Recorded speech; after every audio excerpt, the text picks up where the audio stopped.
can have with you, and certainly I'm delighted to have the opportunity to be with you again this evening. This show has been going now for quite some time, well over a decade, and it is due to you, the listening audience, who have made this worthwhile.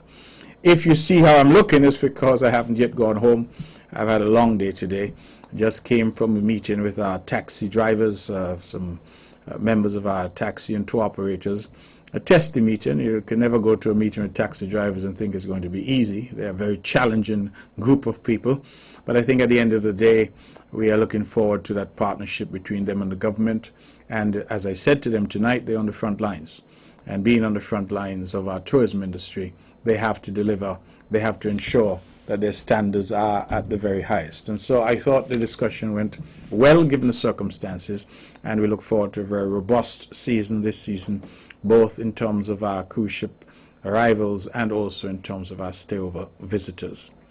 I want to wish all the people in Nevis a wonderful night, those in St. Kitts as well, those in the wider Caribbean, those, of course, our friends and family, those who listen regularly in North America, the United States and Canada, those who are across in the United Kingdom and elsewhere. Wherever you are, good night. It's a beautiful night here in Nevis this evening. Cool, beautiful stars are out.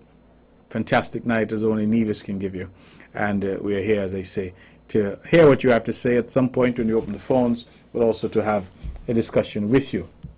This show is an important feature now in the political and socio-political landscape of St. Kitts and Nevis, because it's a show where all shades of public opinion are invited.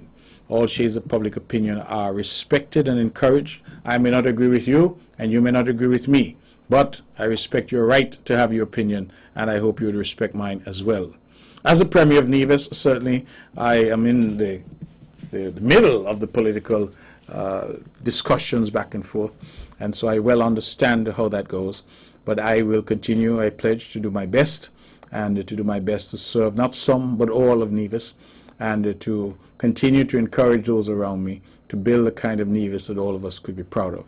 As I like to say, I'm on the stage now. I like that analogy because I recognize that I will not always be on the stage, and that even now I'm sure others are preparing to enter the stage, as certainly at some point I will have to prepare to exit the stage. All of stage is a life. All of life, I'm sorry, is a stage. And we have our entrances and our exits. And so I happen to be here at the moment, but I keep insisting and keep saying to people that it's transient. I say that because that's important. It's important because it forces us to be conscious that this doesn't belong to us, that the title of Honorable Premier and Honorable this and Honorable that, it doesn't belong to us, that we're merely here for a time. And what we need to do is to do the best that we can in the time that we're given. And that is where we are. Now, an election is looming. We don't know quite yet when, but it's going to happen. And we suspect it's going to happen at some point, whatever time the Prime Minister says. I am proud to say tonight that as the leader of the great CCM party, we are ready. I think our candidates are ready. We will have no doubt an announcement in due course. We're getting ready as a party. The Big Blue machine has been in the shop. I'm satisfied that it has the good coat of blue paint, that the engine is tuned up, that everything that needs to be done has been done, and that it's ready for the road. And you know, when we hit the road, there's no machinery like ours on the island of Nevis, or in fact, in St. Kitts and Nevis. And so I'm delighted that that is the case and that we're ready, and we're ready to rumble. I also, of course, would like to report that over the weekend I was invited by Prime Minister of Barbados, Mia Mottley, and her BLP party, the Barbados Labour Party that she leads, to be their featured speaker. I accepted because I thought it was a signal honor that they would reach out to someone from a smaller territory, in this case the island of Nevis, and ask me to be their keynote speaker. The Barbados Labour Party is 81 years old, so it's certainly a party that has been around for over 80 years. And so I was delighted to take that opportunity. I was very humbled that they would reach out to me, and I sought to grab that opportunity with both hands. I addressed the party, faithful party conference on Sunday, this past Sunday morning, and I thought that it was a speech that tried to cover the various and myriad issues that are impacting us, and also, of course, to bring some message to the party faithful that were there gathered. I believe that speech is there, and it will be something that we will certainly look at as we get into further discussions this evening, and as we continue to have this very important debate as we go about our day-to-day lives and our day-to-day business. Now, I haven't been here for a few weeks, and I believe that last week I had the Honorable Alexis Jeffers was kind enough to cover for me, and I would want to thank him very much for that. And I know that he's going to be back often, and so I look forward to hearing some more from him. But I believe it's important for me to send over my condolences to the family of people know as Cynthia, I just know as Pin. You know, right there from Ponhill. Doe, I think, is the surname that she carried, Cynthia Doe, but I mean, to everybody, she was Pin. Very, very good friend of mine, someone I was very close to, someone I used to talk to on the phone, someone I used to be able to rely on. Sometimes just a message, sometimes a little prayer. She always used to tell me she's praying for me. And it came as a shock, I believe, to all of us when we heard she died suddenly. I want to extend to the entire family, her children that survive her in particular, my deepest condolences at this tragic loss. I know Ponhill community has lost someone great. I'm told she's going to be laid to rest this Saturday at the St. George's Anglican Church, and I'm encouraging people to come out and show their last respects to Pin, as we knew her, somebody who, as I said, I was very close to. I really want the family to know that they're in my prayers, and I've so whatever little I can do, I will do in her memory. She leaves to mourn her children, of course. She leaves to mourn her family members, siblings, and I want to extend my condolences to all of them and to let them know that the prayers of the multitude will maintain and upkeep them in this their hour of grief, and that with those prayers we hope, and with the outpouring of grief we hope, that they will find some comfort ultimately in the loss of a loved one. And so we have lost Pin, and I want to send my heartfelt condolences to the family. Ladies and gentlemen, for those who might be ill, for the family members who might have lost loved ones, I want to know you to know that my thoughts and my prayers are with you. For those who are ill, that my prayers are with you for speedy recovery. And for those clearly who have gone to the great beyond, that our prayers will comfort you in your hour of bereavement. This is an island, and we are all one family, we are all one community, and we really all need to work together. Years ago, when I won the election and I promulgated this notion of one Nevis, I know that many people didn't appreciate what I was trying to do.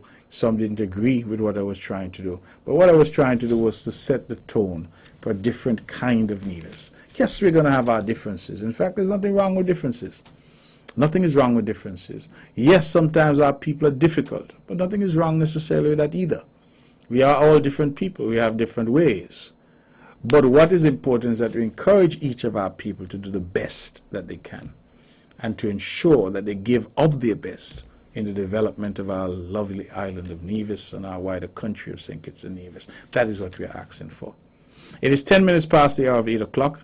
I shan't get into a lengthy soliloquy tonight, because we have the privilege through technology of having this speech that I delivered at the Barbados Labour Party conference. And I believe that is queued up, and it's a little lengthy, yet I'm told with the introduction and the speech, it's about 50 minutes or thereabouts, 52 minutes. And so we're going to play that, and then after that I hope that I'll be able to come back. And so if you want to listen, if you missed it, here is the speech that I was privileged as your Premier and Minister of Foreign Affairs to deliver to the 81st Convention of the Barbados Labour Party as the keynote speaker, a signal honor, at the Queen's Park grounds there in Barbados this past Sunday at the invitation of Prime Minister and Party Leader Mayor Amor Motley. This morning is my special pleasure to introduce a friend and a colleague, and someone I met about 2 days after the last elections in St. Kitts and Nevis, and indeed I subsequently met him as Minister of Foreign Affairs, and we seem to have the same ideas in terms of the Caribbean and a world perspective.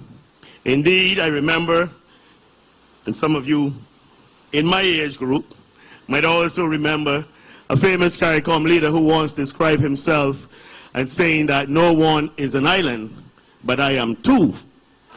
And I'm speaking about the Dr. Eric Williams, famous leader from Trinidad and Tobago. The guest speaker today, I believe he comes closest to this reality, being Premier of Nevis and also Minister for Foreign Affairs and Energy for St. Kitts and Nevis. So he has a sort of dual responsibility.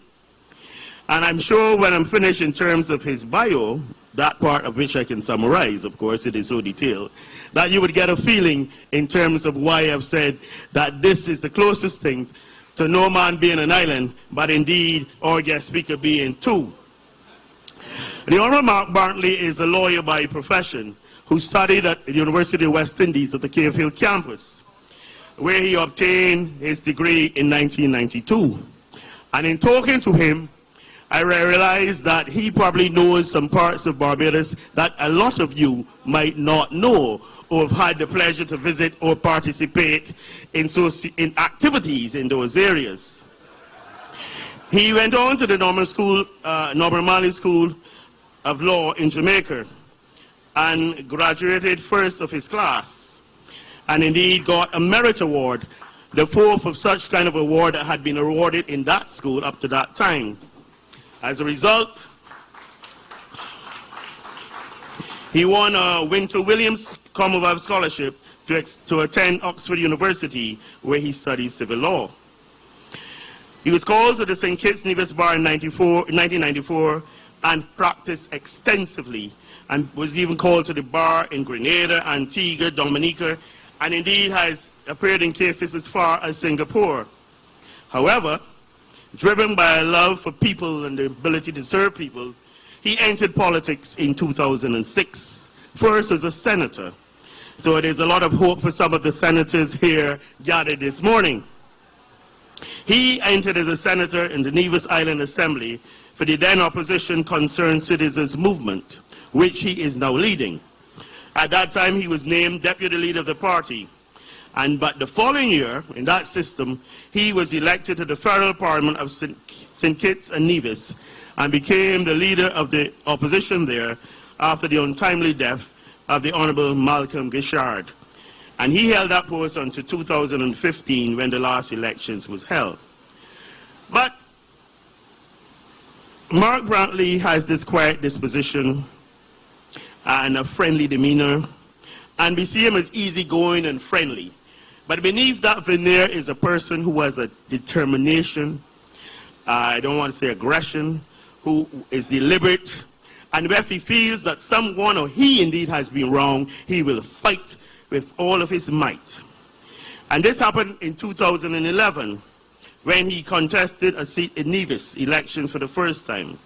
In other words, he had been a senator, he was a member of parliament in the St. Kitts Nevis House of Assembly and leader of the opposition there, but in Nevis now, he was contesting a seat in the assembly for the first time.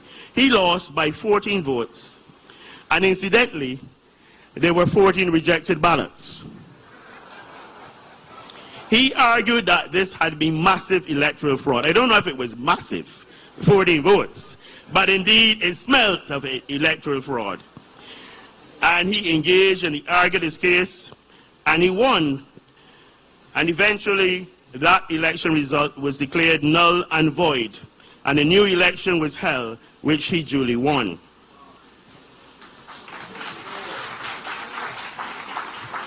After he won that election, he became part of the Concerned Citizens Movement-led Nevis administration, and he was named, and listen, especially for the younger ministers, he was named Deputy Premier, Minister of Tourism, Health, Gender, Social Affairs, Social Development, Youth, Sports, Culture, Community Development, and indeed Information.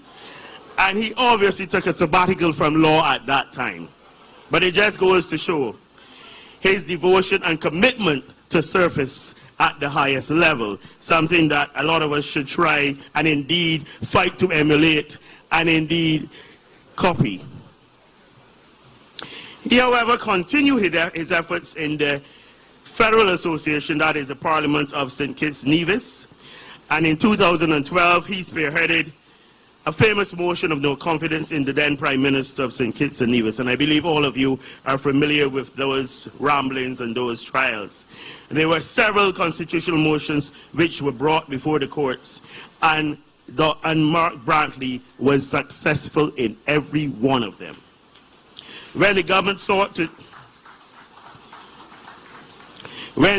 then sought to gerrymander electoral boundaries just before the 2015 elections, Brantley led the charge to challenge the constitutionality of the proposed changes, and in a historic judgment which went to the Privy Council with the Lord's ruling that the elections should proceed under the old established boundaries. As a result, in elections in 2015, the then government was defeated, and Mark Brantley became Minister of Foreign Affairs and Energy for that new St. Kitts Nevis government. But he's never forgotten Nevis. And you remember I said he had these overall commitments to Nevis. He has said, and Prime Minister Morton, you must be aware, he is determined to make Nevis the greenest place on earth. We are speaking about planting 1 million trees. He is determined to make Nevis the greenest place on earth.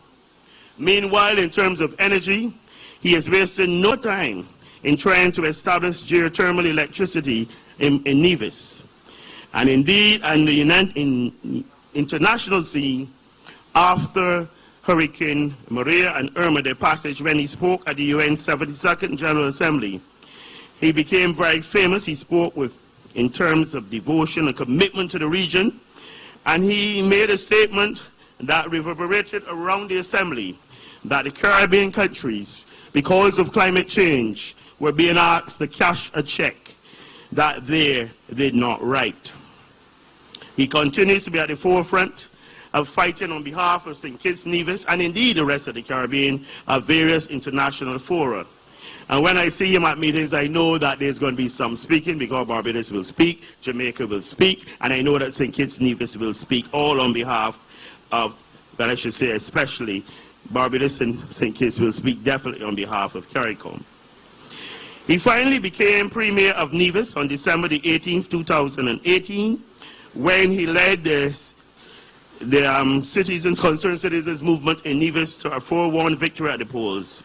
And indeed, his service has been exemplary in terms of his country and the region, and he has always lived and upheld the motto, country above self.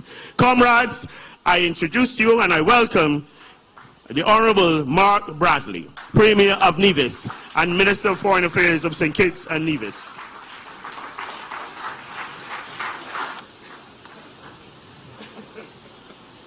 Ladies and gentlemen, good morning. I'm truly honored today to speak to you at this, the 81st Annual Convention of the Barbados Labour Party, under the theme, A Refreshing Change for Barbados. I start, of course, by thanking your esteemed Prime Minister, the Honourable Mayor Amor Motley, for the kind invitation. I also thank my brother Foreign Minister Jerome Walcott for making all the arrangements for my presence here today. Of course, and I hope you'll allow me also to say how indebted I am to your leadership and the other men and women of the Barbados Labour Party for allowing me into what I consider the inner sanctum of this great party's convention. I bring you, of course, greetings and well wishes from the Concerned Citizens Movement Party that I'm privileged to lead at this point in the history of St. Kitts and Nevis. We are, compared to you, a young party of just 33 years, based on my beloved island of Nevis. But currently, we hold a delicate balance of power, with our seats contributed to create and sustain in office the Team Unity government, which has led St. Kitts and Nevis since February of 2015. An election, ladies and gentlemen, looms now in St. Kitts and Nevis. And while we await a date, campaign activity has already been heightened. I recognize that my every word here will be consumed at home. Some will digest and some will get indigestion. But let me be clear.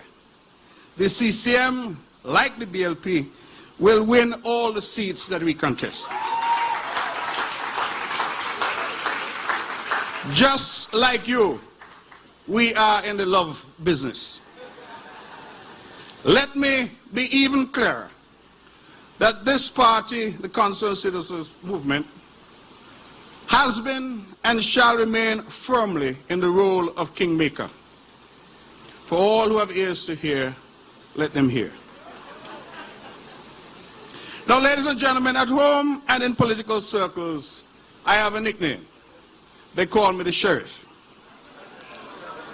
That is true. I'm surprised my friend Jerome forgot that I'm the sheriff. It had been my intention to come to this convention in boots and a badge to lay down the political law as I'm accustomed to do.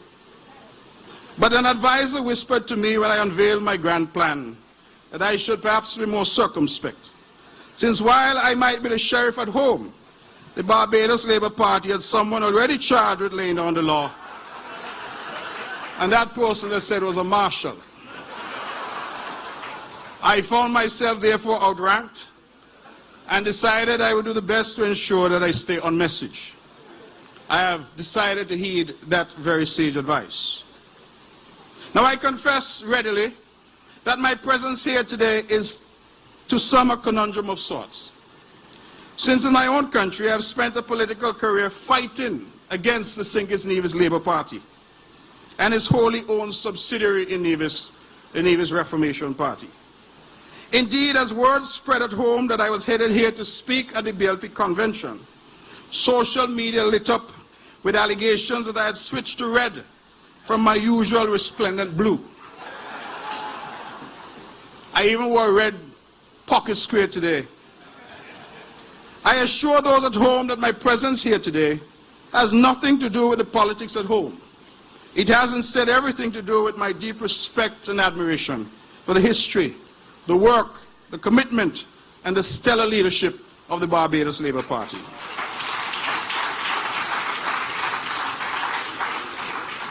Now, I have come to speak, but also to listen and to learn from the very best political machinery that the Caribbean region has to offer.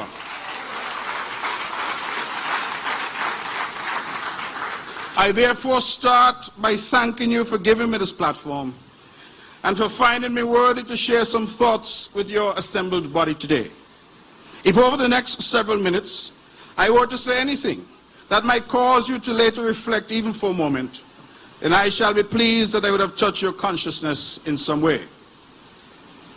It was just on the 24th of May 2018, a mere 17 months ago by my tally, that the Barbados Labour Party created history by sweeping all the seats of the general elections, vanquishing what was once a mighty DLP, which has now been reduced to a shadow of its former glory. The historic win also ensured that Barbadians elected their first woman to lead this nation. I can tell you that the BLP sweep was watched and heralded around the region and the world. The results sent a clear message from the Barbadian people that they wanted and indeed demanded a refreshing change for Barbados. Now, I have long admired this small country of Barbados, and coming from St. Kitts and Nevis, you know, to refer to Barbados as small is saying something. But I've long admired Barbados. In this admiration, I know I am not alone. Indeed, as you would have heard, I attended the Cavell campus of the University of the West Indies some nearly 30 years ago, and came to know Mia Motley and her family since then through her sister Elan, who was and continues to be a dear friend of mine. I also confess here now that I am exploring the possibility of you welcoming me when I land as one of your own, since I met my wife right here in Barbados, and both of my children were born at Bayview, and are therefore Barbadian by birth. I really believe that should count for something, you know. And I was so happy to hear the Prime Minister say that the free tertiary education has been reinstituted, so my children can now benefit.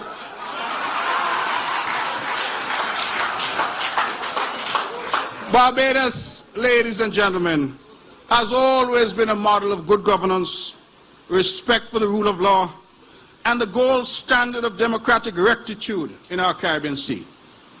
As a people, you have much to be proud of, and much that is admired regionally and globally.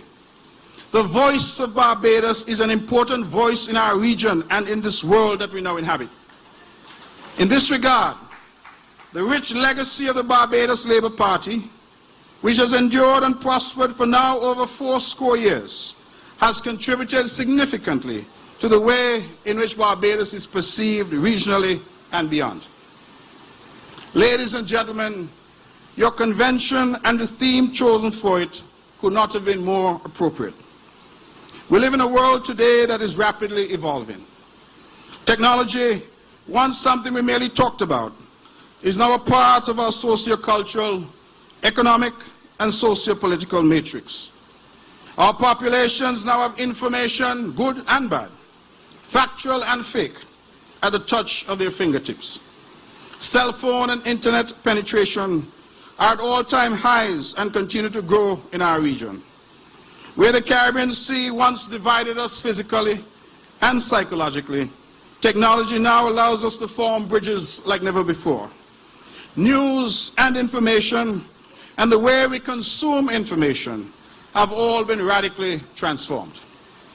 Each day now we hear about fake news and the efforts by some to use the very tool of technology to spread misinformation designed to confuse, to mislead, and to obfuscate. Criminals now don't need to use violence to rob you when they can perpetrate all manner of fraudulent activity online. Data theft, hacking our systems, including government systems, are all matters impacting us all. Yet, this is our new normal, our new reality. Nuclear technology, as we know, can be used to generate electricity and bring good to the world. It can also be used to wage war and bring devastation to the world. So too our technological revolution has equal potential for tremendous good and tremendous harm. This is and will continue to be one of the challenges of our time. My friends, Barbados, like the rest of our region and world, faces new and ever-increasing threats. Climate change and the ravages of changing weather patterns, giving rise to droughts in some months, floods in others, and increasingly violent storms, poses threats to our very existence. Climate change has been correctly identified as an existential threat to Barbados and to the wider Caribbean region. Moderate rises in ocean levels are likely to obliterate low-lying coastal countries such as the Bahamas, and small islands closer to me, such as Anguilla and others, are likely to disappear altogether. Indeed, much of our tourism infrastructure, on which the Barbadian and much of the regional economy depends, exists along our coasts and will be the first to disappear when the ocean encroaches. We need to look no further than the devastation wrought by Hurricanes Maria and Irma in 2017, where our neighbors like Dominica, Antigua and Barbuda, Anguilla, St. Martin, Puerto Rico, and Cuba suffered devastating damage. Indeed, so ferocious was Irma that it rendered the island of Barbuda uninhabitable for the first time in 350 years. Just this year, Hurricane Dorian devastated the Bahamas, leaving untold death and destruction in its wake. Financial damage and losses to our region in the last 3 years alone runs to billions of dollars. These catastrophes are still fresh in our collective mind, and our hearts grow increasingly heavy each year at the suffering inflicted upon our region and upon our people. I remind us all that even as I speak to you today, the dreaded hurricane season is still not yet over. Here in Barbados, you have had the stench of sargassum along your coastlines just as in other countries of the Caribbean. I am told that the explosion of sargassum in our waters has everything to do with the increased warmth of our oceans caused by ever-increasing global temperatures. Unless we feel that climate change is only affecting us, the larger countries are now seeing hotter summers, warmer winters, unprecedented flooding, and the ice caps continuing to melt. Just 2 days ago, I was in Los Angeles, where forest fires continue to burn, and the tragedy we know of devastating fires in the Amazon rainforest was played out on television screens across Barbados and the world. There are some who even now defy the clear evidence and still insist that climate change is a hoax. Many still see it as an intellectual conversation to be had in our universities and in our conferences. Many see it as an academic exercise for scientists and pundits to write papers on and give lectures about. But we, you and I, and we the people of Barbados and the Caribbean do not have the luxury of time. The fisher folk down in Oistins cannot wait. The farmers, I'm told, in St. Andrews cannot wait. The youth of Barbados cannot wait. We simply cannot wait. If ever Martin Luther King's exhortation of the fierce urgency of now is to be given resonance, there is no time such as this. Barbados and our region cannot wait until others decide that climate change is real. By then we might no longer exist, and our great Caribbean civilization will be wiped out, forcing us to become climate refugees in distant lands. We find ourselves, ladies and gentlemen, standing on the front lines of a war we never asked for, a war we never started, a war to which we have never contributed, but a war we must nevertheless fight. We all know that we do not contribute to the circumstances giving rise to climate change, but yet we are the ones who suffer most from its harsh effects. In every sense, the developed world is asking Barbados and the rest of us, to use a phrase I coined at the General Assembly of the United Nations in 2017, in every sense, they're asking us to cash a check we did not write and one we cannot afford to pay. When hurricanes come, we are tasked with rebuilding and building better. But rebuilding costs money. And where is that money to come from? With small populations, narrow tax bases, Barbados, like the rest of us, must seek international development assistance to rebuild and to move our country and our people towards achieving our sustainable development goals. And yet, the developed world says to Barbados and the rest of us that we are ineligible for concessionary loans or grants because we have been graduated to middle, upper middle, and even in some cases high-income countries. There's no worse feeling than when you feel you should be in kindergarten, they tell you you have now graduated university. The measure employed by the international community is a sterile measure of GDP per capita. On that measure, the Bahamas is a wealthy country, as is Barbados and my own country of St. Kitts and Nevis.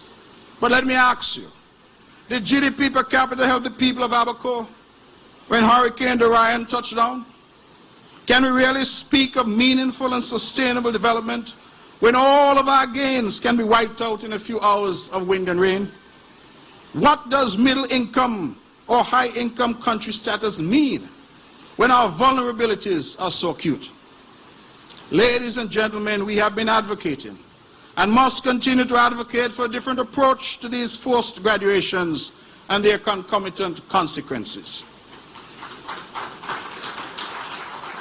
Our extreme vulnerabilities as small island development states must be taken into account when eligibility for developmental assistance is being determined.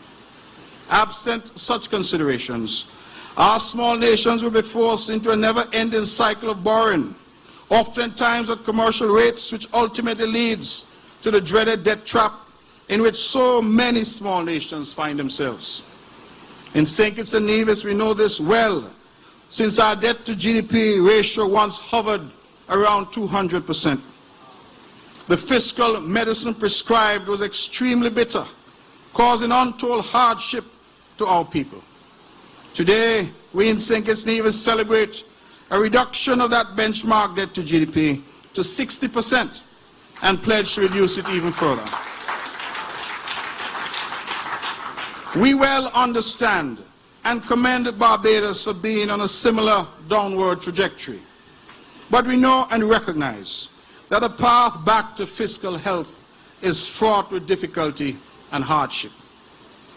And yet, the international community remains largely insensitive to our legitimate concerns. Barbados was among the many in the Caribbean and elsewhere which was blacklisted by the European Union. Perhaps in their desire to treat the independent status of small countries as mere fig leaves, politicians and bureaucrats perched in Brussels are now seeking to dictate the tax policy of independent countries globally. The message now is do as we say or risk reputational damage. And we know and must not tire of saying that these rules are disproportionately applied to the smallest and most vulnerable of states, while powerful countries such as our dear friends the United States of America are immune from the diktats of Brussels. In my own little Nevis, we have seen a 30% reduction in new financial services business this year due to our amendments to the financial service legislative framework to pacify Brussels. The evidence would suggest that business loss is not fleeing to other parts of the world. It is fleeing to states in the United States such as Delaware and Nevada, which are immune from the reach of the EU, the FATF, the OECD, and others. There is, my friends, no level playing field and no effort to ensure that all are required to play by the same rules. Each cycle of demands by the EU, by the FATF, by the OECD, and others results in a capitulation of small countries like ours. Each capitulation leads to greater and more onerous demands. I well recall standing in Parliament in my own country on Christmas Eve of 2018. When others were out with their families, we were in the Parliament trying to amend laws to meet a December 31st, 2018 deadline imposed on us all by the European Union. I sound a warning here today that our hard-won independence is being slowly eroded by new and different efforts at colonial domination. The EU and others must understand that Barbados and the Caribbean do not desire confrontation and acrimony. We require genuine partnership and respect. Belgium and Germany cannot assert their sovereign right to tax their citizens at 40%, while denying Barbados its equally sovereign right to tax its citizens at 10%. It is not enough for powerful nations to say to small nations that our tax policies are harmful to them without showing us how such harm occurs. This, ladies and gentlemen, is an incredibly important lesson, an incredibly important message that we, all of us, must never tire in advocating. This risk of blacklisting and the reputational damage caused thereby then feeds into a vicious false narrative that we of this region are tax havens, incapable of effectively regulating and managing our financial systems. This in turn leads to a withdrawal of correspondent banking services to our region. This phenomenon of de-risking, as it has been called, has the potential to cut off the Caribbean region from the global financial system. If that happens, let us ask ourselves, how will we manage? How shall we buy goods and services abroad or accept payment for them here in Barbados? Will we be forced to revert to a system of barter? Shall I be required to take bags of cash with me to London to pay for my children's university fees? Ladies and gentlemen, these are serious questions. As we look at the crisis unfolding in our sister country of Venezuela, and the contending views and forces there. We have no doubt where our dear friends, the United States and others, stand on this issue impacting Venezuela. But the CARICOM position, and listen to me carefully, the CARICOM position, championed as it was by Barbados and Mia Mottley, is a position of principle. Venezuela is a sovereign state, and its people and institutions must be allowed to fashion the best solutions for their country peacefully and through dialogue. The role of Barbados, not just in fashioning a CARICOM position, but in offering the shores of Barbados for the dialogue between contending parties to occur, will certainly be remembered fondly when the history of this difficult period is written. On the issue of Venezuela, there can be no doubt that Barbados has been a leader in trying to find a solution for the Bolivarian Republic. Just yesterday, your Prime Minister and party leader spoke about the problems of non-communicable diseases. We have seen some statistics recently in St. Kitts and Nevis, which suggest that 8 of 10 deaths in our region are caused by NCDs. Heart disease, obesity, hypertension, diabetes, kidney failure, amputations, and some forms of cancer are now at catastrophic levels in our region. NCDs now pose an existential threat to the peoples of Barbados and the region. We must tackle this problem on all fronts, including continuous public education, that much of the financial and health burdens of NCDs can be eliminated or at least minimized if our people change their lifestyles, exercising more, eating healthier, and consuming less alcohol and tobacco products. Ladies and gentlemen, if I sound like a preacher of doom and gloom, please forgive me. I have set out just a snapshot of some of the challenges, and I can really go on for a very long time chronicling the difficulties that nations globally, but particularly small island development states like Barbados, face. These are serious challenges that we face at home and abroad. We have no less challenges in our own countries domestically. But I say to you gathered here today that a Barbadian child must be able to grow up in a Barbados and have access to quality education, quality health care, and economic opportunity. He or she has an inalienable right to pursue and achieve dignity, happiness, and fulfillment in this, the land of his or her birth. We must never countenance a world where the child born in the US or the EU or Canada is imbued with greater expectations of leading a fulfilling life than the child born in Africa, the Middle East, or the Caribbean. This world belongs to all of us, and we must find a way to share the resources that God has blessed us with in such a way that all peoples, of all races, and all countries have equal access and equal chance to benefit. But to do so, we must continue to embrace and call for strengthening of the international multilateral framework. We note some of the world's leading countries now appearing to retreat within their borders. Some are advocating building walls literally and figuratively. Nationalism, they say, should be the new order of the day.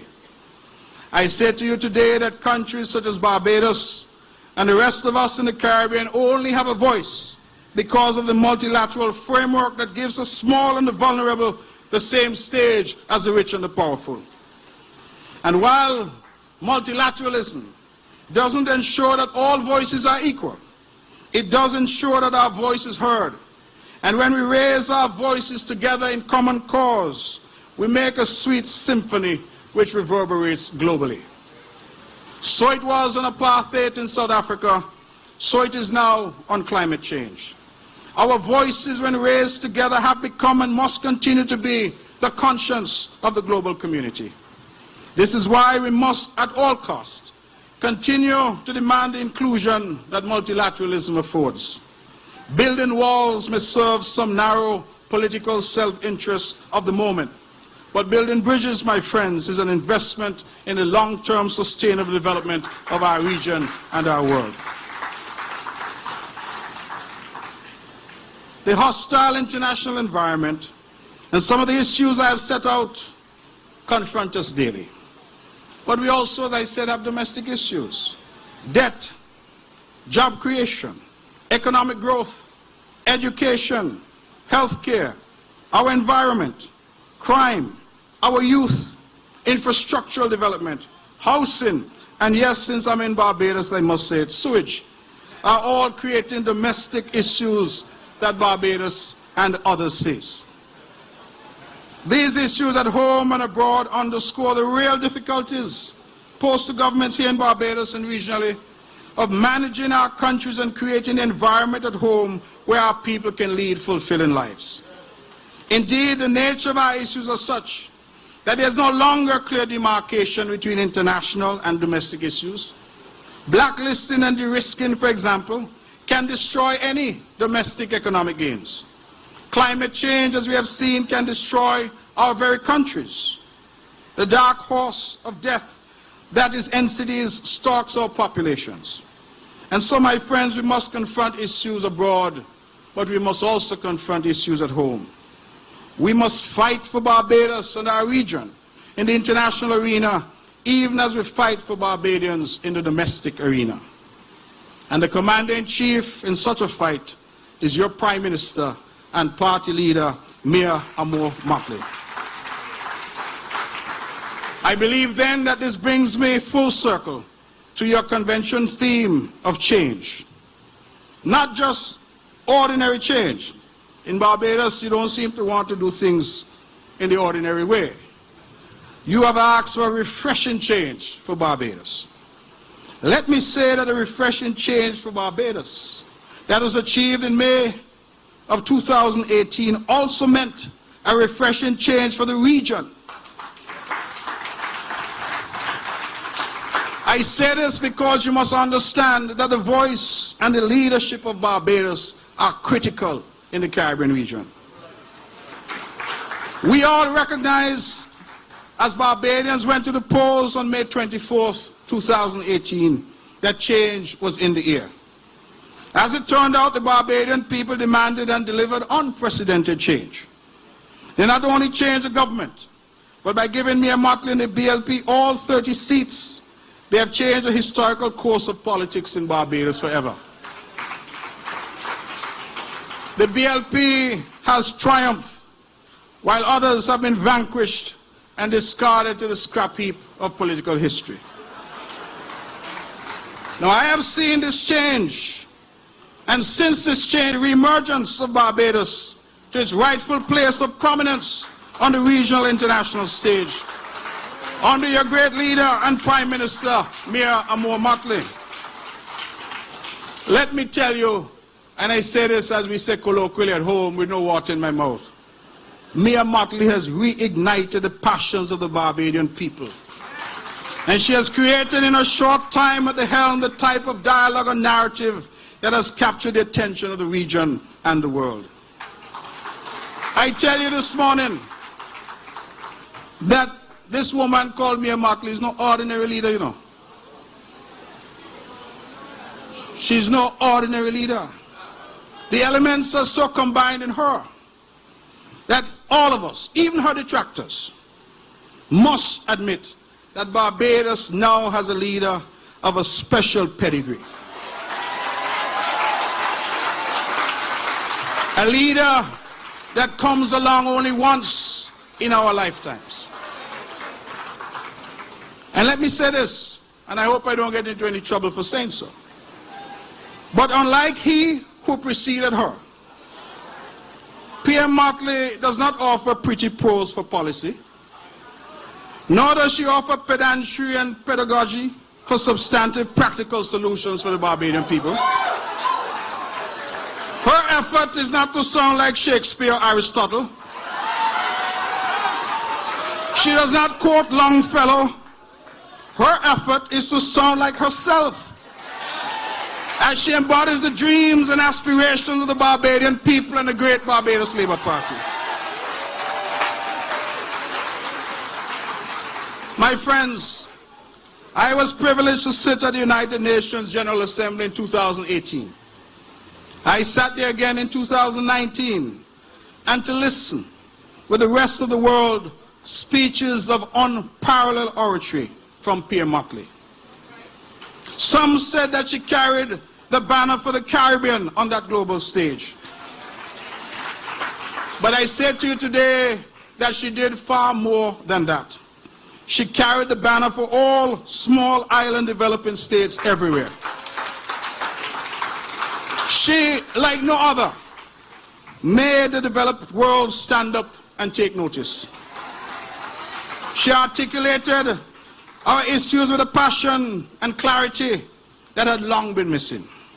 In so doing, she single-handedly restored Barbados to that pantheon of a global voice for us all.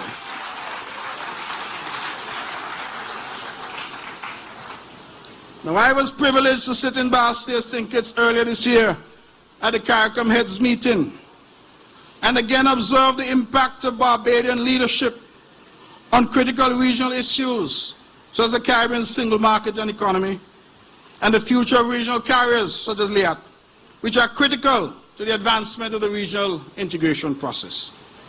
I have watched the renewed commitment of Barbados to the regional integration process and noted the renewed vim, vigor, and vitality with which the regional agenda is being pursued. As I listened to Pierre Motley speak at the United Nations General Assembly in 2018 and again in 2019, as I saw and felt her passion and leadership among our regional heads of the CARICOM meeting in my own Bastille St. Kitts, I could only conclude and hope that you conclude with me that Barbados is back.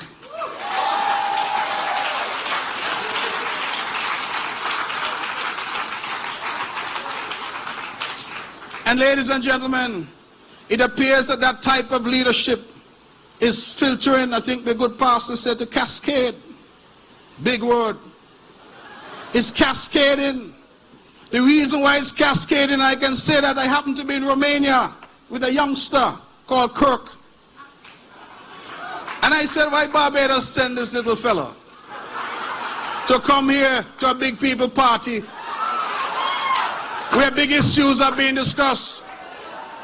And when this fella opened his mouth in Romania, and when he spoke in Romania, I called Jerome. I said, Jerome, is the best thing you could have done is to send this youngster to Romania.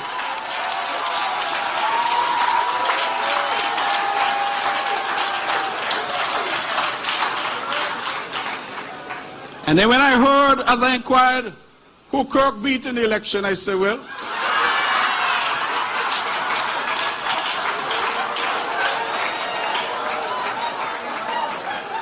but let me tell you, to play the role of Barbadian and regional leader on these issues that challenge us at every turn, I wish to remind us all that it cannot happen without sacrifice and effort. Pierre Motley, like other heads in the Caribbean, must oft find herself traveling to distant lands, to the global epicenters of power. My brother, Foreign Minister Jerome Walcott, and other members of this BLP-led government must often do likewise. We cannot engage the IMF or the World Bank or the EU or the UN or the Commonwealth or even major bilateral partners from a rum shop in Pie Corner, St. Lucie.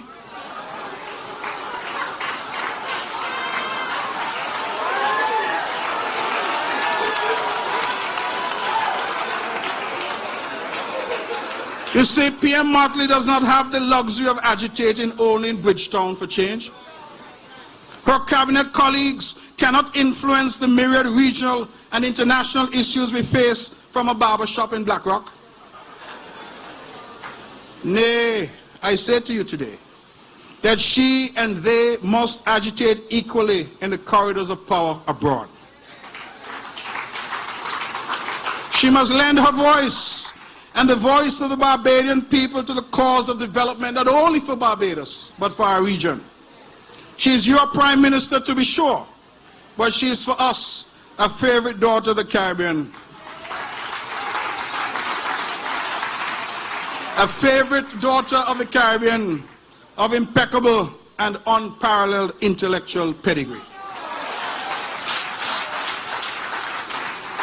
So what do I ask? I ask you then to hold fast to your leader and your party. You have won 30 seats in free and fair elections because of the obvious confidence of the Barbadians, the people of Barbados in the Barbados Labour Party. It is a platform and an opportunity of unprecedented significance in the young history of your nation. But as with all things, to whom much is given, much is and will always be expected.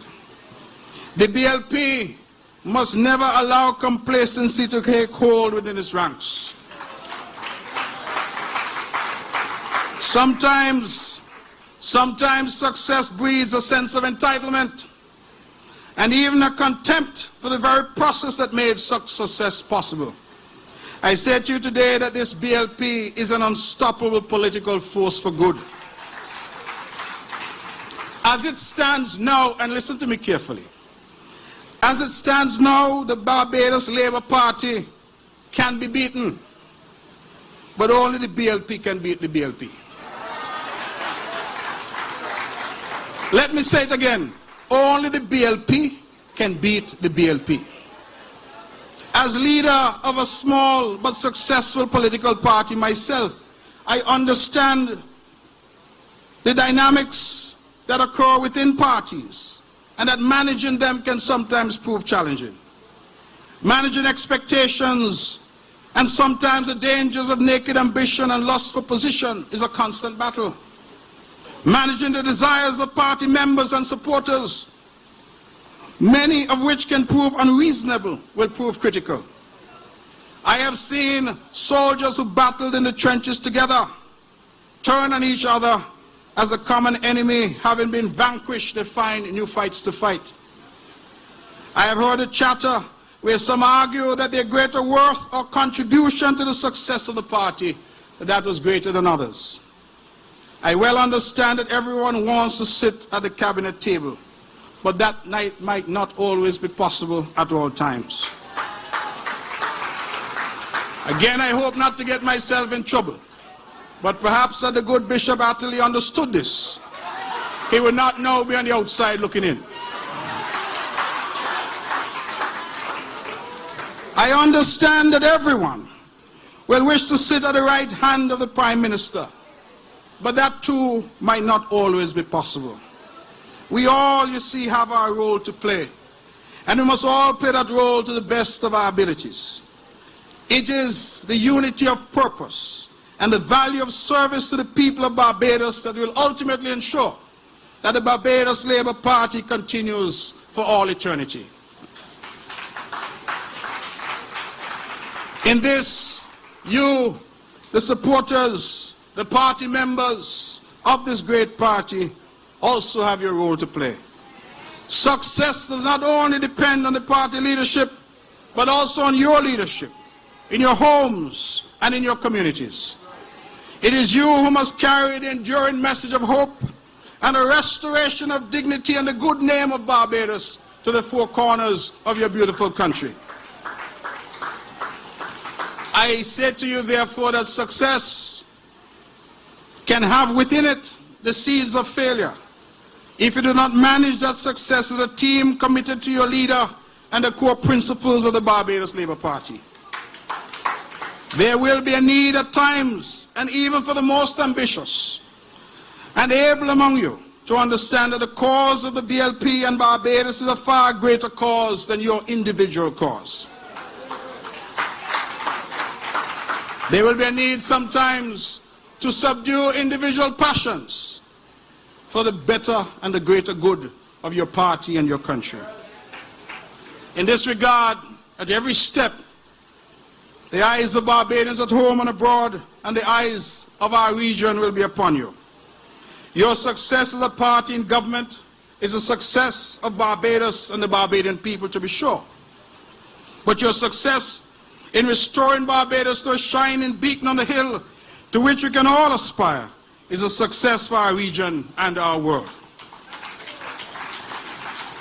In this journey, my friends, in this very special journey, I wish you God's richest blessings and guidance.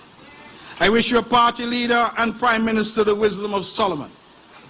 the faith and patience of Job, and the oratory of that great Roman Cicero. May she and this great Labour Party continue ever upwards and forwards in fashioning a new and more prosperous Barbados for all. May this refreshing change redound to the benefit of the Barbadian people and also to the benefit of the people of our Caribbean Sea. If we are to ensure the survival of our Caribbean civilization, then I say it now clearly that we cannot do so without the voice, the energy, and the passion of Barbados. Your Commander-in-Chief has restored the regional and global relevance of Barbados. In a short order, short space of time, she has restored the regional and global relevance of Barbados. I say to you gathered here today that at this moment in our evolving history, Barbados needs the stability of the Barbados Labour Party. Our Caribbean needs the passion and commitment of the Barbados Labour Party. Our world needs the strong voice of the Barbados Labour Party. It is through your voice, as the party in government, that the voice of the Barbadian people will be heard at home, in our region, and in the international community. Ladies and gentlemen, thank you for listening. God bless Barbados. God bless the Barbados Labour Party. God bless us all. Thank you, and God bless you.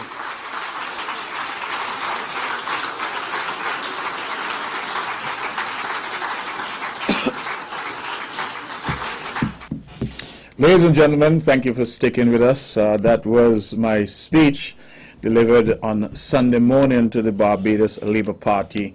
I was invited as their featured speaker, truly an honor, and I thought that for those who missed it, that we would have played it. After that speech, the party leader and Prime Minister of Barbados, Mia Amor Motley, a woman who is well known in the region. You heard what I said about her. She's someone that I admire greatly, someone that I've known now for nearly 3 decades. And she took to the stage and expressed some words of thank you. And I thought that we would cap the speeches off tonight by playing that short clip from Mia Motley as well.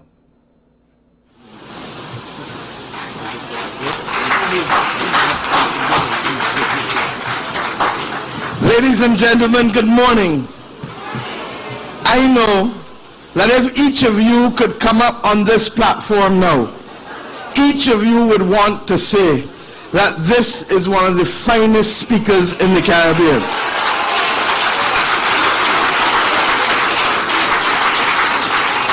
But as I have learned on my journey over the last 3 decades, oratory is not enough. Oratory may inspire. But as we know, we need also to be known by our good works. And Mark Brantley has in short time in the Caribbean, in St. Kitts and Nevis, distinguished himself as a leader of class and one that will add to the Caribbean civilization. Mark, I thank you for coming here today. You are a Bajan by choice. And as I have said over and over, Bajans by choice are often the most passionate. But you have come on the hallowed ground, not of the Barbados Labour Party alone, but the hallowed political ground of Barbados. For it was on this spot, from the days of the United Negro Improvement Association with Marcus Garvey's movement, and in the days of Charles Duncan O'Neill, coming right through Grantley Adams to where we are today, this spot in this park has been known as the place where great ideas are espoused. And today you shared with us the common concern that we have across the region with those battles that we are fighting globally, regionally, and within our shores. And we thank you for doing so with an eloquence that is unparalleled. Thank you, and know that you always have a home in our place. Thank you.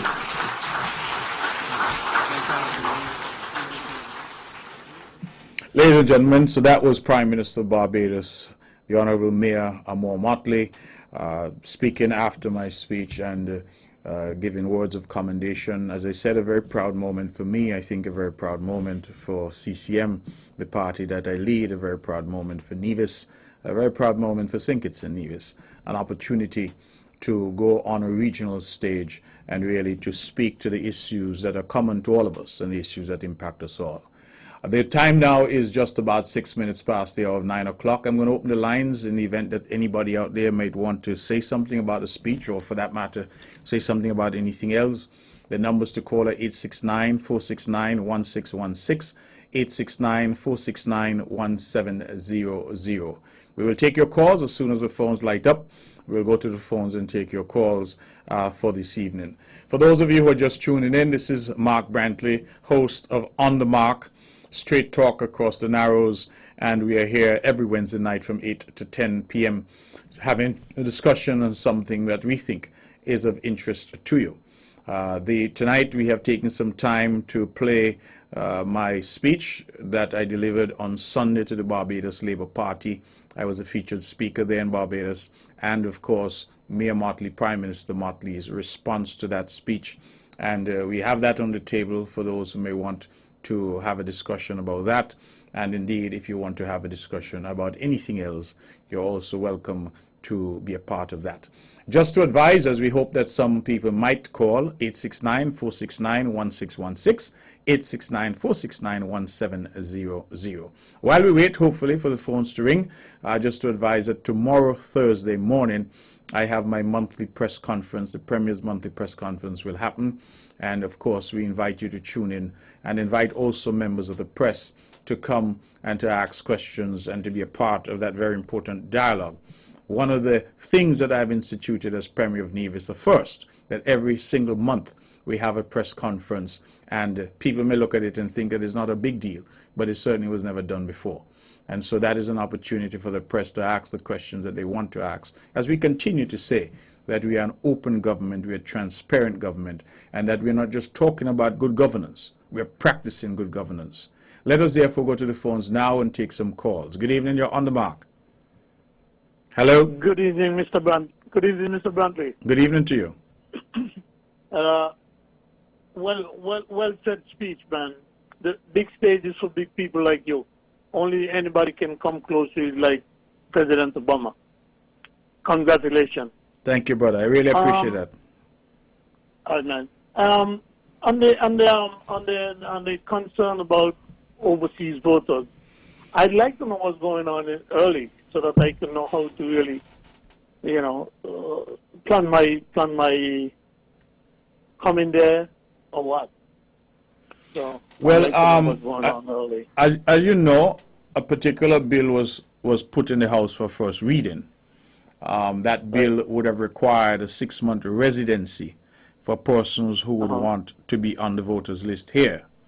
There has been quite a bit of discussion within the cabinet on the matter, and the bill was withdrawn, and we will see where that now goes in terms of that further discussion. But I can tell you that the different parties, Unity, of course, is a government made up of 3 parties, and those parties and the leadership of those parties are in ongoing discussions to seek to come to some position in relation to that particular matter. So that is a matter that is still under active discussion.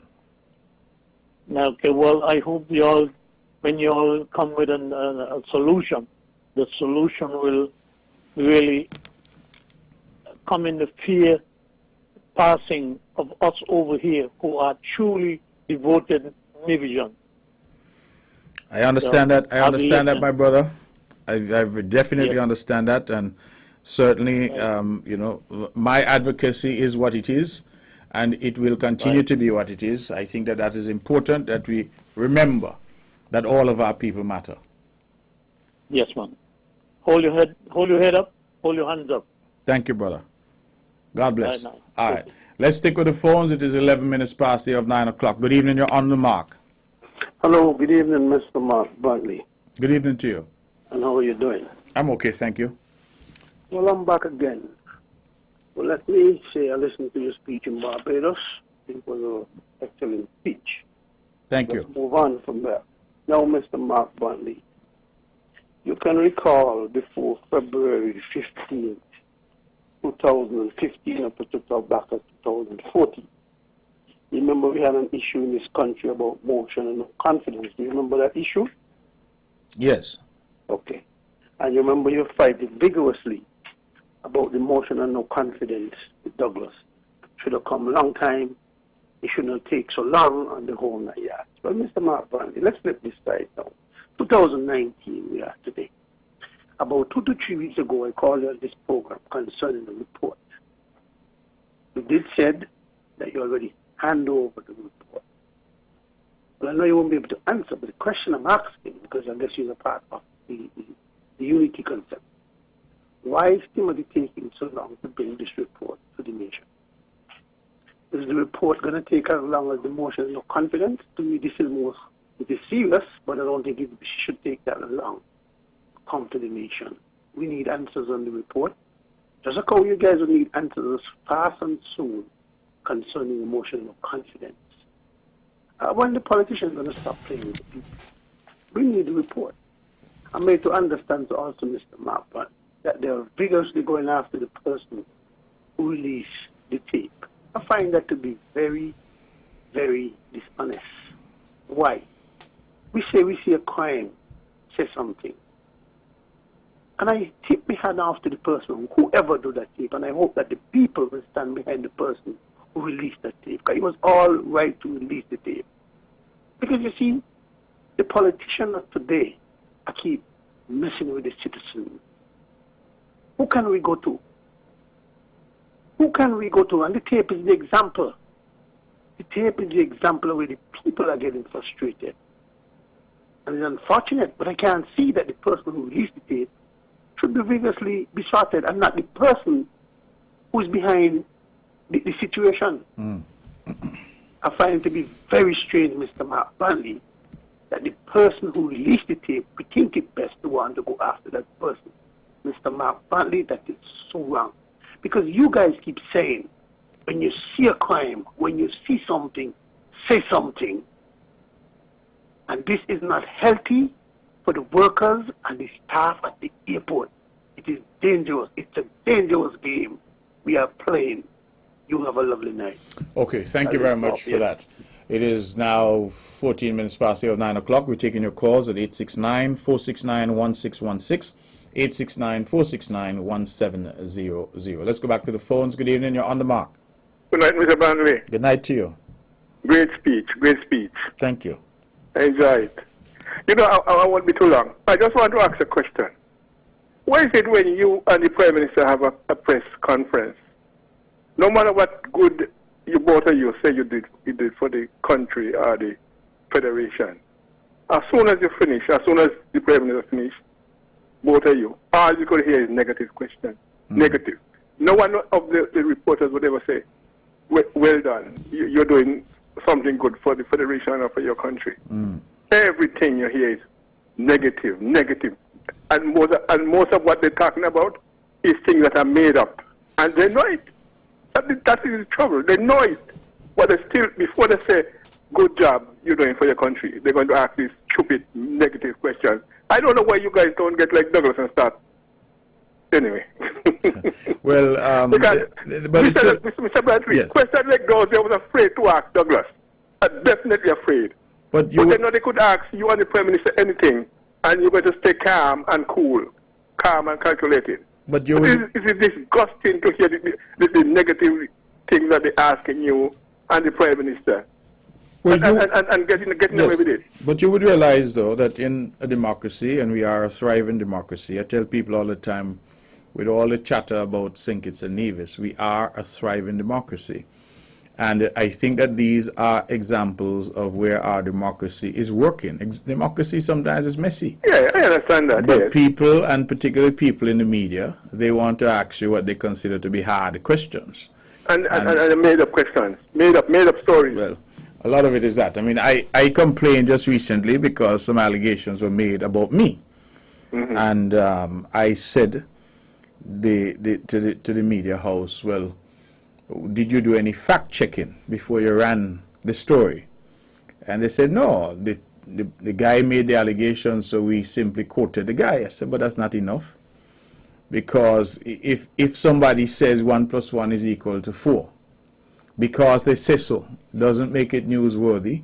If you check and you know that 1 + 1 is not equal to 4, if you even report it, you say they say so, but we have checked and it is untrue. But instead of that, we get a situation where if Tom comes and says something tomorrow, the media just reports it as fact. And then the next day they call Harry and say, Harry, Tom said this, what you say? And so the public never really gets the truth. They get what Tom said, they get what Harry say, and they don't have an independent version of events that the media ought to provide. So I think the media has some work to do in terms of ensuring that what they bring to the public is accurate. What work? They're not going to do no work. They just continue with this stupidness. Well, but you would agree we need them, though. Yeah. But to be truthful, I like the way Patches put them in the place the other a couple months ago. Yes, that's the way. I mean, not rude, respectable in a respectable way. Because you realize all these things what they're talking about is nonsense. And before I go, what is this report they're talking about? Wasn't it a minister of government was on the premises? What are you talking about? Which report? The report that these people keep talking about at the airport in St. Kitts. Isn't that they're talking about the report? Yes. Wasn't a minister of government that was walking around? Yeah, it's a minister of government, yes. Well, don't he have a right to walk on there? He wasn't doing anything illegal, was he? Well, there were some allegations, and those allegations clearly have, whenever they arise, they have to be investigated. So they were investigated, and a report on the matter was done by the technical team and passed to the Prime Minister. So he would have that report. I think that's what they're talking about. But I don't understand. The minister wasn't doing anything illegal. I mean, what's wrong if he walk around on the premises? He's a minister of government. Yeah, well, as I said, those are the matters that will be covered in that report by the technical team, and that report has been passed to the Prime Minister. Clearly, he's the leader of the country. He's the one who should know what the position is, and that is what has been done. Okay? Okay, good night. All right, good night to you. We have 20 minutes past 9 o'clock. Let's go back to the telephones. Good evening, you're on the mark. Hello? Greetings, my beloved brother. What's going on, brother Mount Bradley? Greetings to you. I'm well, thank you. Good, brother. It was great meeting you for the first time, man. Indeed. It was really a pleasure. In New York, yes. Man. A brilliant time, man. The most time I ever see gathering of African people from Nevis and African people from St. Kitts in the New York area, man. And that was a joy to the heart, beloved brother. And we're going to see more of that, man. Good to see our people come together in unity like that, beloved brother. And brother, was a brilliant speech, man, that you made in Barbados, brother. Brilliant speech, man. That's why I say, and I continue to say it, man. When Dr. Harris is all done and said, beloved brother, for now, you will be my choice for Prime Minister of the Federation of St. Kitts and Nevis, St. Kitts, Nevis, anyway you want to term it, beloved brother. I know some people don't agree with me, but that's my position, beloved brother. That's my position. Brilliant speech, beloved brother. But on the vein, that the question that the brother asks concerning the residency requirement, beloved brother. Brother, for me, and I keep pushing this, it cannot be no more than 21 days, beloved brother. If we want to make it equal, beloved brother, because some leeway must be given to those of us who live abroad, beloved brother. Our neighbors string buried in St. Kitts Nevis. And if people who wasn't born there, who are not citizens of dear beloved brother, neither by birth or naturalization, can live there for a certain amount of time and vote, what happened to us who neighbors think of buried there, beloved brother? 21 days, nothing less, nothing more. Not no 6 months, not no year, not no 3 months, no, beloved brother. Because, brother, I'm going to show you in a quick way. most people, especially poor people and the majority of people who don't be coming there to vote, beloved brother, they only get 2 weeks vacation. And beloved brother, financially, most people cannot come down there and spend a month or no 3 months, beloved brother.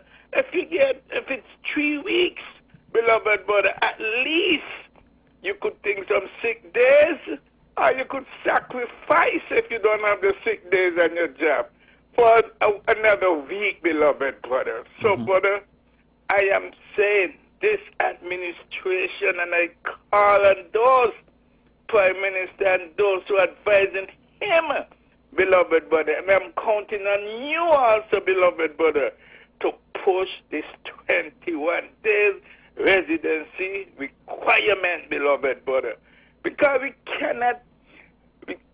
the administration cannot do anything that will be received by those of us who live abroad. That is like some kind of spiteful act, which I don't think this administration will do, beloved brother. But I'm just saying, some people will perceive it as anything more than the 21 days, beloved brother. No, man. That will be too much of a burden on poor people, beloved brother. Some jobs don't even let you take the next 2 weeks, brother. But a week will be okay, beloved brother. So 21 days, and that must be it, beloved brother. One last thing, beloved brother. Brother, CARICOM mandated that in each territory in CARICOM, it must have a national reparations committee, beloved brother.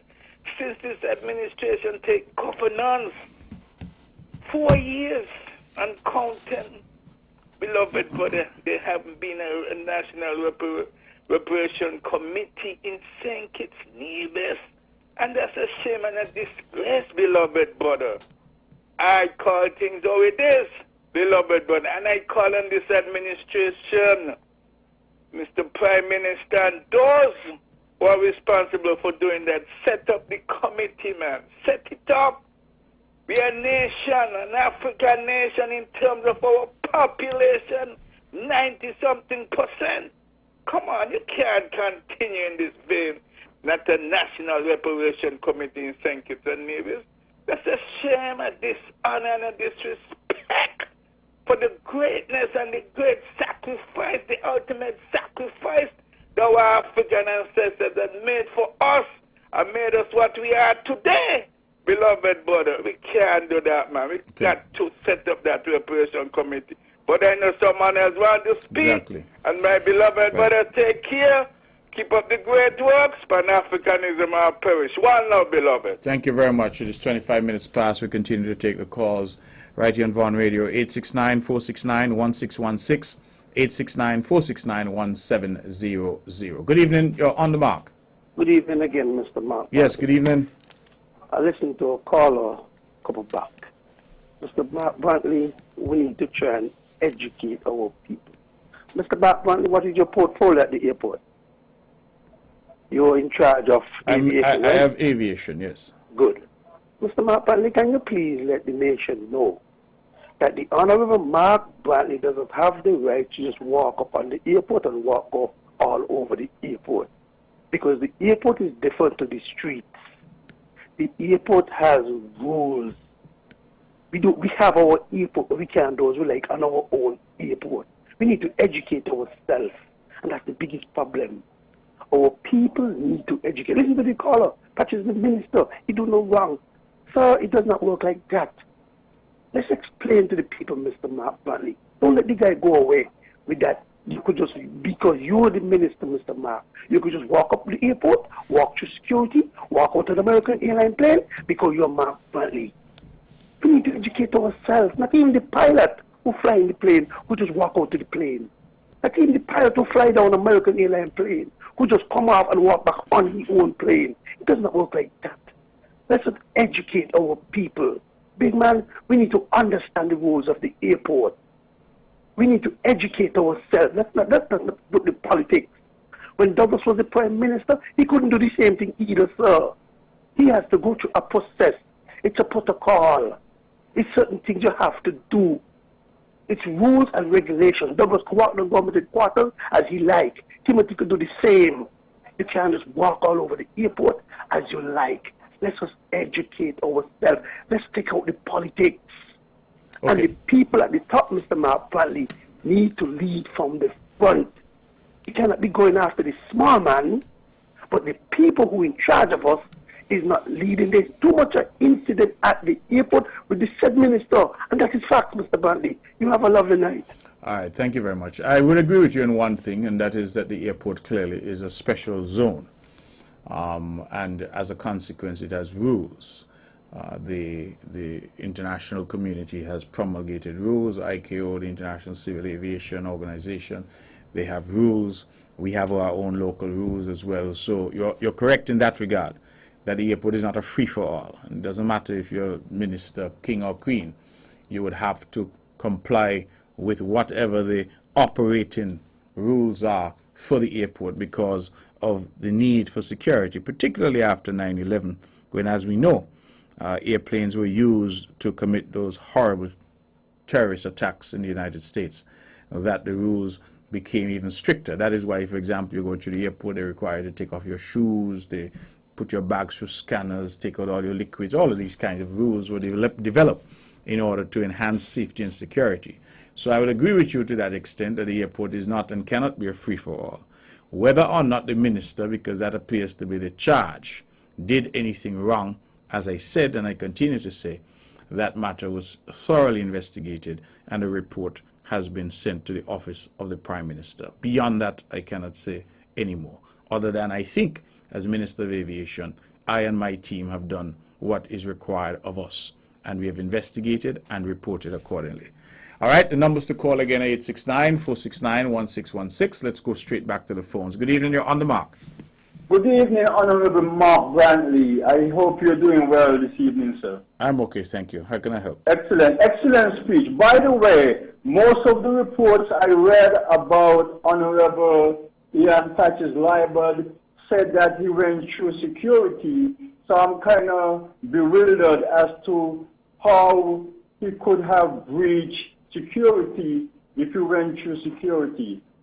Secondly, if a doctor gives someone an injection that caused an infection, I don't think that person will be inclined to go back to that doctor. So, if Dr. Douglas gave the Federation an economic infection, there's no way we should put him back into office. Have a blessed evening. Thank you. Bye. Okay, thank you very much for that. We're going to continue to take your calls. Calls are very interesting this evening. A doctor gives you an infection, you shouldn't go back to that doctor. People are fascinating in terms of the language that they use to express themselves. Ladies and gentlemen, you're listening to On the Mark. I'm your host, Mark Brantley. It is 9:30. That means we only have half an hour left. So if you have something to say, you want to be a part of the show, then we invite you to call in at 869-469-1616, 869-469-1700. Those are the numbers to call if you want to be a part of the show. We've been having a good show, I think. I mean, we started out by playing my speech at the Barbados Labour Party convention this past Sunday. And then, of course, Prime Minister Mia Mottley's response to that speech. And then we've been inviting callers to call in and to share their views on that, or for that matter, anything else that is impacting their minds.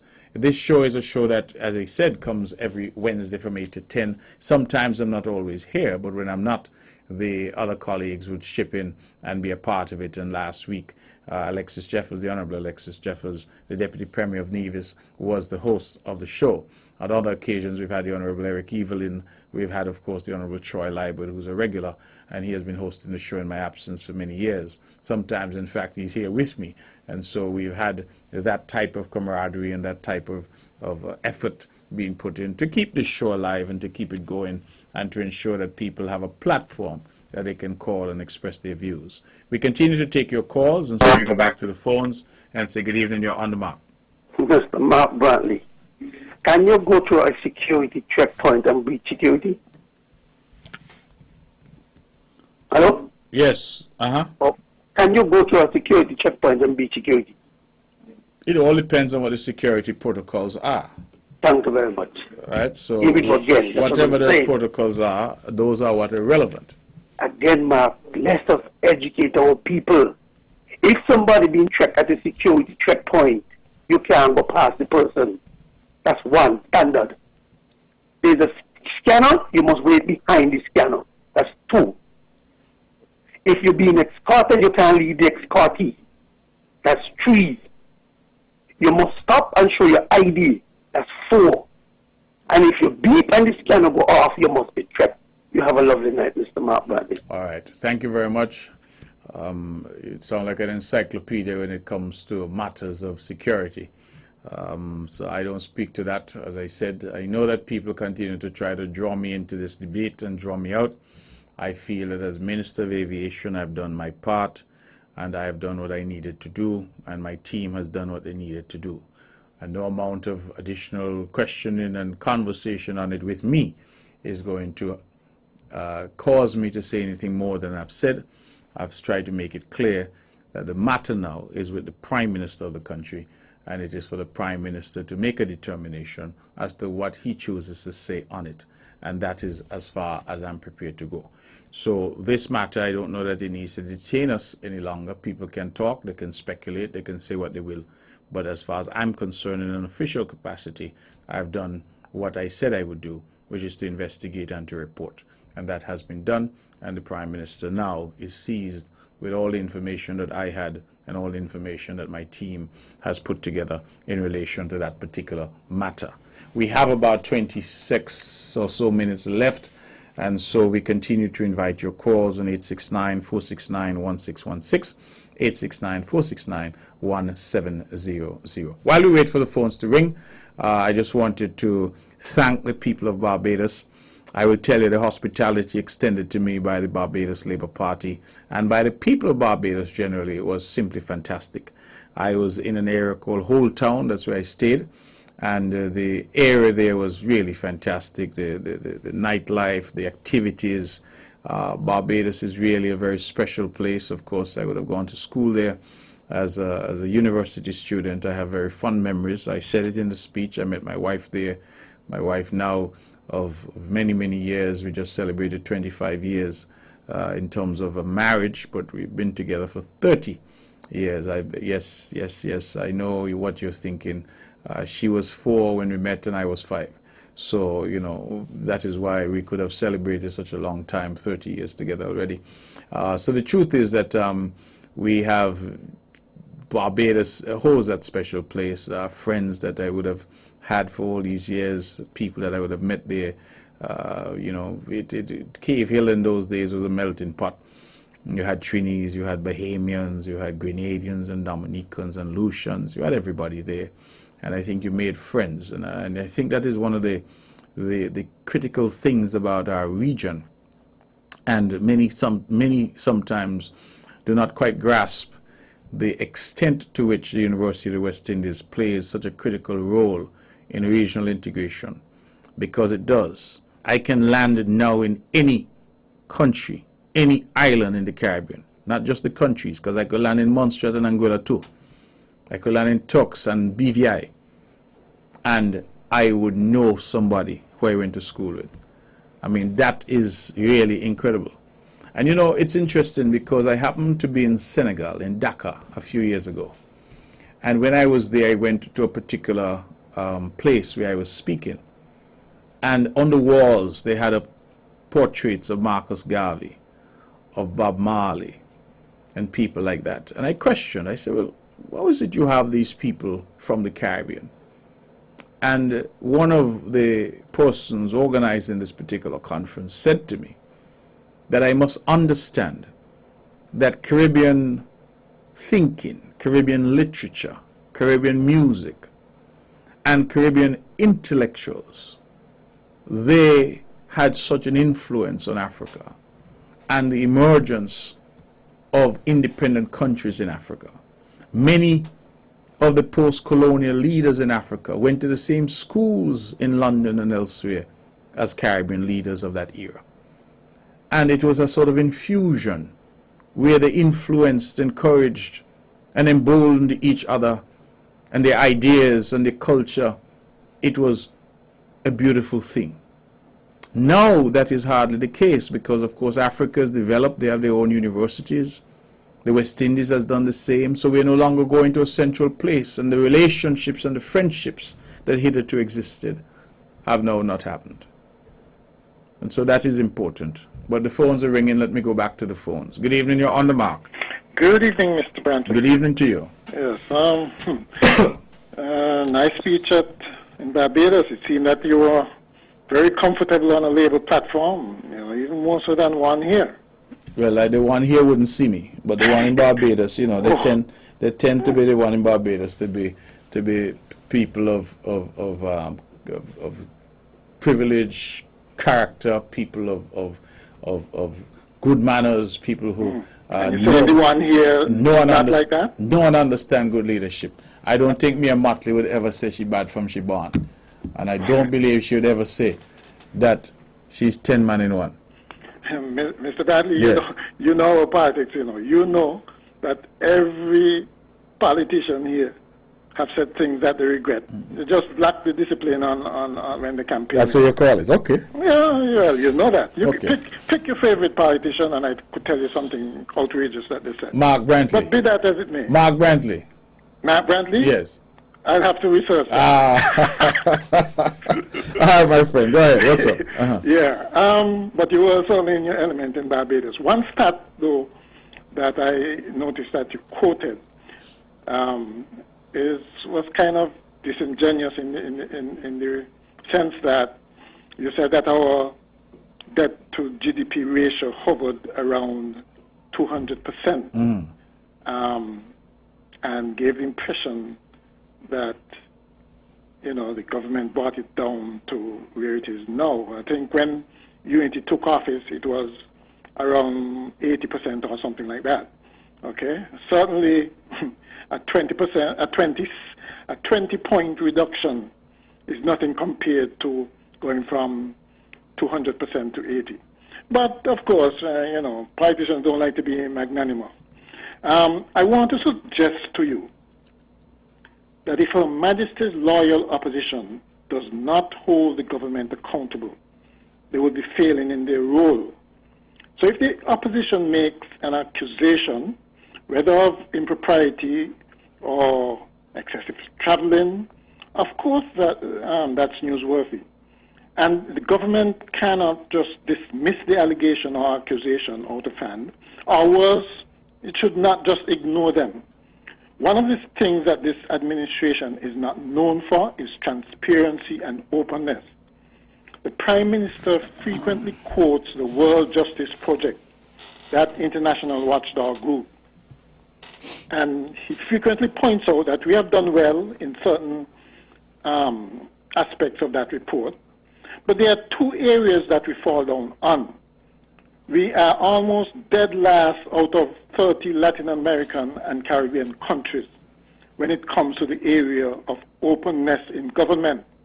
And in the area of absence of corruption, we have lost points on the previous year. We're headed in the wrong direction. If the press and the opposition cannot hold the government accountable, then who should? Yeah, but caller, listen, I don't want you to distort what I was trying to say. First of all, in the World Justice Report, and I've just seen the one I think that has come out for this year.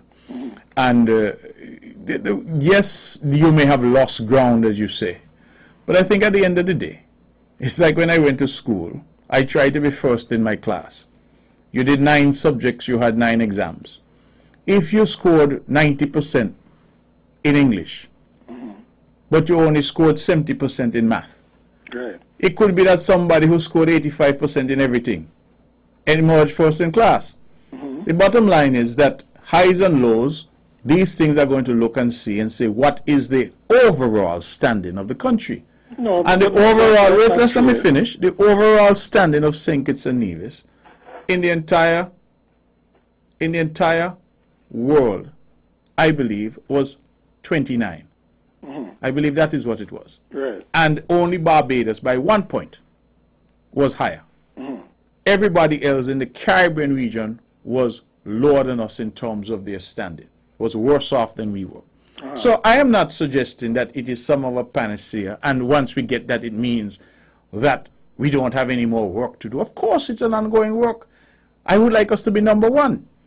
But I don't agree that if you have 15 categories that they're tested on, and you're saying, well, in 2, you have not done well, and therefore that is that you ought to be condemned for that, when in 13 you have done exceptionally well, and there is no commendation. I'm saying that whilst, yes, you hold the government accountable, and I agree with you, government is made up of people just like you.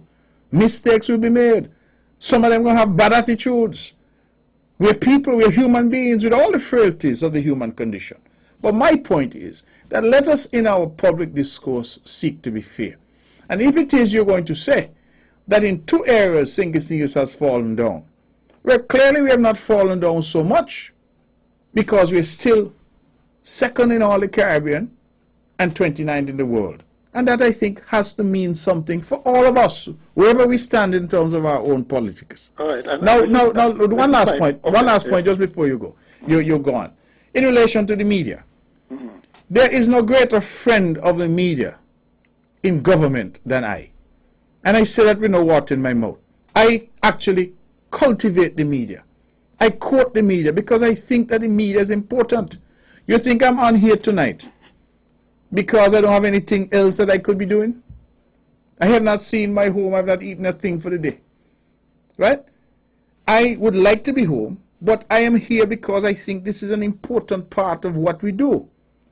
That this discussion and this dialogue where different viewpoints are brought to the fore is critical. Now, my concern about the media is that if you called in tonight and you were my political opponent, and you made an accusation about me, I think that the media has every right to report on it. But equally, I think that we ought to have an expectation of the media that they will investigate as to whether that claim is accurate. And I'll give you an example. I heard some foolish allegation recently that I had spent some 100 and I think, I can't remember the number. You've been out of the country 150 days. Or 150 like days out of the country. Something like that. Right? And I said, well, that is astonishing because I know that is not true. Okay. Then I heard that I had... Was it 140? I heard, nowhere close to that. Okay. I haven't even been out of the country for 100 days. Okay. But then I heard that I had, in that 150 days, got per diem of US $125,000 as a conservative estimate. So I say, well, that is an interesting statistic. Because if you get a per diem based on every day that you're out, and I've been out, they claim, for 150 days, and my per diem is 125,000 US dollars. You realize that is over 800 US dollars a day that I'm getting in per diem. With all the time I've been in government, I don't know per diem go beyond $100 a day. So this is an example where, to my mind, because all of these things are set out in budgets and things of that nature, this is an example in my mind where the media house doing what we want media houses to do is not only going to report that Tom said this, but it's also going to say that this media house independently did its checks. You know, in America, they got this thing called the fact-checking. I love it. Right, yeah. I love it because President Bush, President Trump, whoever said what they want to say, you're free. In a free country, you could say what you want to say. But at the end of the day, to me, the media has an obligation because people out there who are listening are not, it's not enough to say, Tom said this and I'm simply reporting what Tom said. Yeah, but I think he said he was going to come to you, though. Yeah, but that's, I'm trying to say, caller, this is my difficulty. And it's not a knock because Ken Richards is my good friend and he and I get along and I always have time for him. You know why? Because in our darkest time, when we were fighting the battle in opposition, Ken never told me no yet when he come to doing a story. Whenever I called him, he gave me an ear. But the point that I'm making is this. I said it to Ken, so I don't mind saying it here.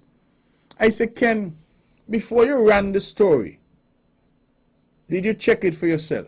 And if you did not check it for yourself, at least had you called me then, I could have said, well, that is arrant nonsense. But by running the story, and then after you done run the story, 2 days or a day later, you say, well, you know, Tom had said this. So what you have to say? What if I were now to say, no, the complete opposite is the truth? You then run what I say. So here's you now, a member of the public. You have what Tom said yesterday. You have what Jerry said today. What is the truth?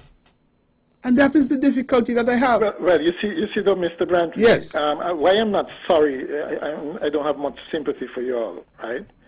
But it's not about sympathy, it's about whether you agree that we do what is right. If you just let me finish.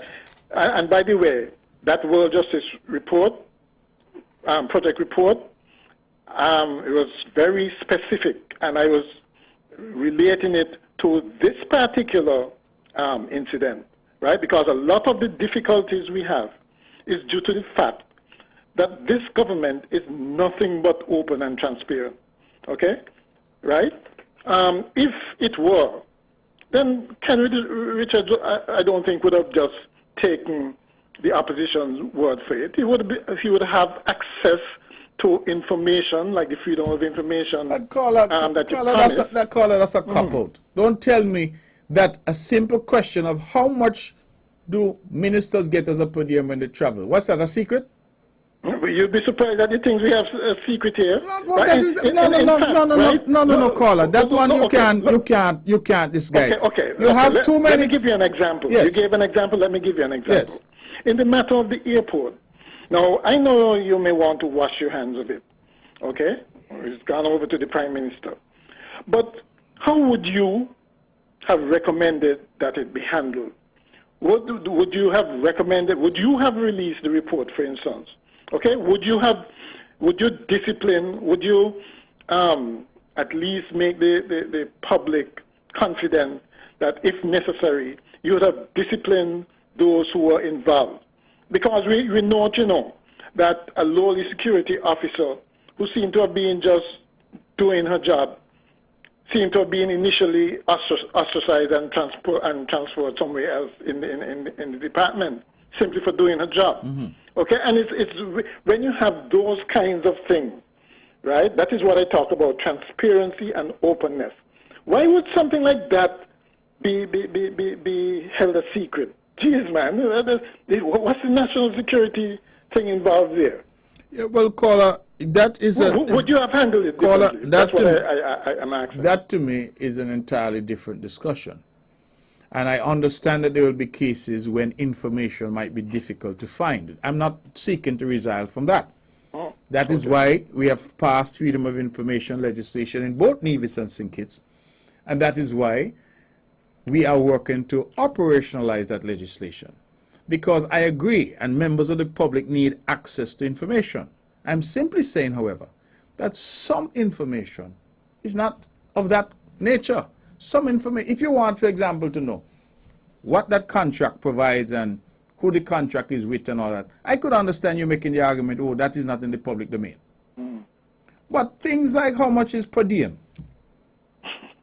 I mean, if you didn't, you couldn't ask the existing minister. Well, you got so many of them are past who were just recently there. These things aren't secret. Yeah. And so my logical conclusion is that when a man says that Mark Brantley was out of the country for 150 days and he collected in his pocket, I think that is what they said, 125,000 US dollars in per diem.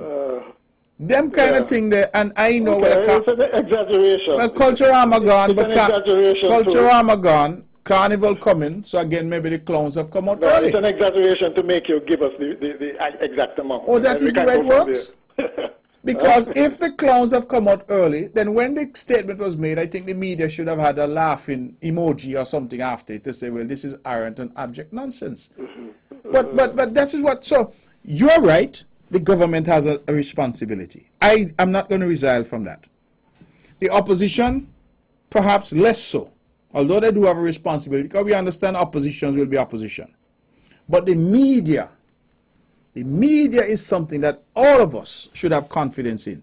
And therefore, the And by media, way, the media state, also. And by the way, Mr. Branson, the State Department Watchdog Group also described our media environment as sensitive.